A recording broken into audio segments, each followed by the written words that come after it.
Assalamualaikum Bunda. Iya, waalaikumsalam.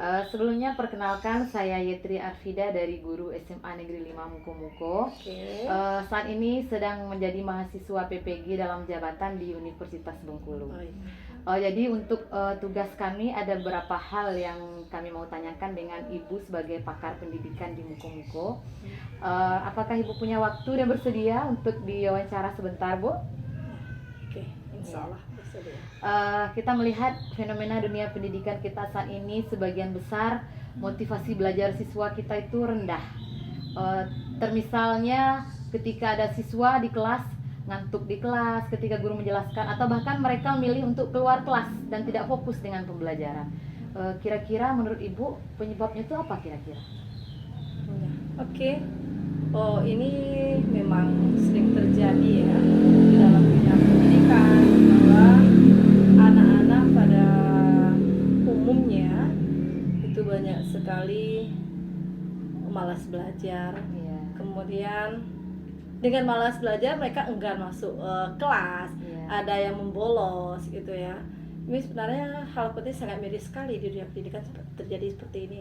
Sebenarnya kalau menurut pandangan saya, hal ini terjadi itu yang pertama, kalau pengamatan saya itu adalah dari sisi pendidiknya, tenaga pendidik, yaitu seorang guru. Iya. Kenapa saya katakan seperti itu? Karena ketika seorang tenaga pendidik mempunyai motivasi yang sangat tinggi ya, tetap untuk diri dia sendiri. Iya. Nah, insya Allah yang dididik itu siswa ya, peserta didik itu akan termotivasi juga untuk belajar. Nah, untuk zaman sekarang kalau ya saya lihat tenaga pendidik itu sendiri kurang memotivasi dirinya, sehingga cara mereka mengajar itu sangat menonton sekali, sehingga Betul. tidak kurang daya tariknya gitu Iya, loh, Bu. iya. Nah, sehingga dengan tidak ada daya tarik dari seorang guru, mungkin guru hanya menggunakan satu metode, Betul. yaitu metode ceramah biasanya, Iya, sehingga sangat bosan sekali gitu kan. Padahal metode-metode dalam pembelajaran itu yang sangat penting itu adalah seperti metode inovatif ya. Bagaimana kita memberi peluang kepada peserta didik itu mengembangkan sendiri. Iya. Nah, sedangkan kalau penguatan saya, guru malah dia sendiri yang mengajar dari awal sampai akhir, dia menjelaskan semua. Jadi bosan lah siswanya. Tidak memberi umpan balik dengan siswa, tidak Iya. berjalan dua arah seperti Iya, itu. Bu. Sehingga itulah membuat ya itu yang terbesar penyebabnya kalau menurut pengamatan saya, Bu ya, yaitu adalah guru kurang motivasi, kurang melakukan metode-metode inovatif, sehingga tidak ada umpan balik, sehingga siswa merasa bosan. Iya, ya. betul.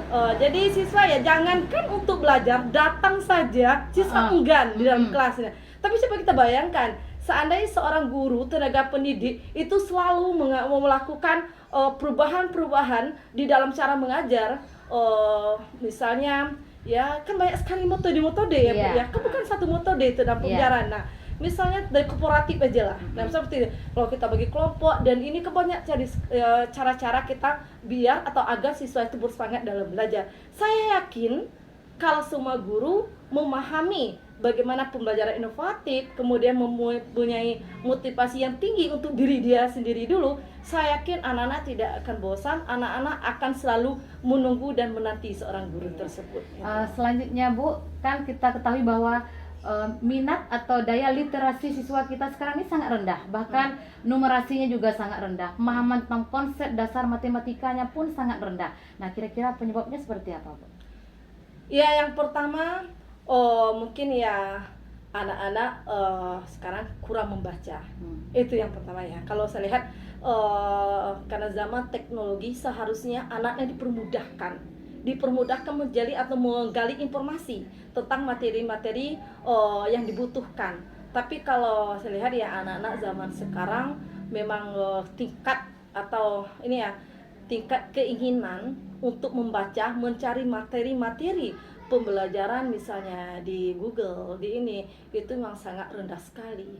Nah, karena anak-anak banyak disibukkan oleh game dan sebagainya. Nah, gitu, Bu. Jadi ya berpengaruh lah dengan pemahaman anak itu sendiri. gitu. Iya, mungkin ada lagi hubungannya dengan motivasi tadi. Kebanyakan siswa sulit sekali untuk fokus ketika gurunya mengajar. Jadi ketika guru menjelaskan materi tertentu, padahal sudah dijelaskan, ketika ditanya, dia tidak bisa menjawab. Nah, kira-kira menurut Ibu penyebabnya apa kira-kira? Oke, kalau ini penyebabnya itu dua sisi ya. Dua sisi, yang pertama mungkin dari gurunya. Ya, kemudian dari siswa yang tadi. Biasanya kalau gurunya mampu membuat siswa fokus ke arah dia. Iya. Nah, saya yakin anak pun mempunyai titik fokus yang sangat tajam juga Iya. terhadap guru yang mengajar. Nah, itu dari gurunya. Karena guru sendiri kadang-kadang tidak begitu memahami konsep Iya.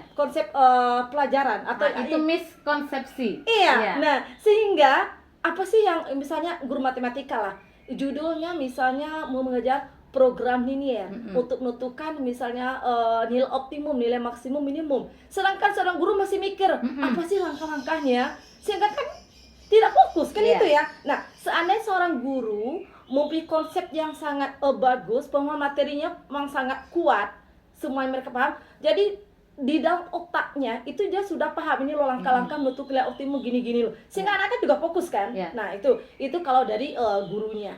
Kemudian dari siswanya. Nah, kalau siswanya biasanya ada faktor eksternalnya ya. Eksternalnya mungkin ya dari rumah, mungkin mereka punya permasalahan yang berbeda-beda.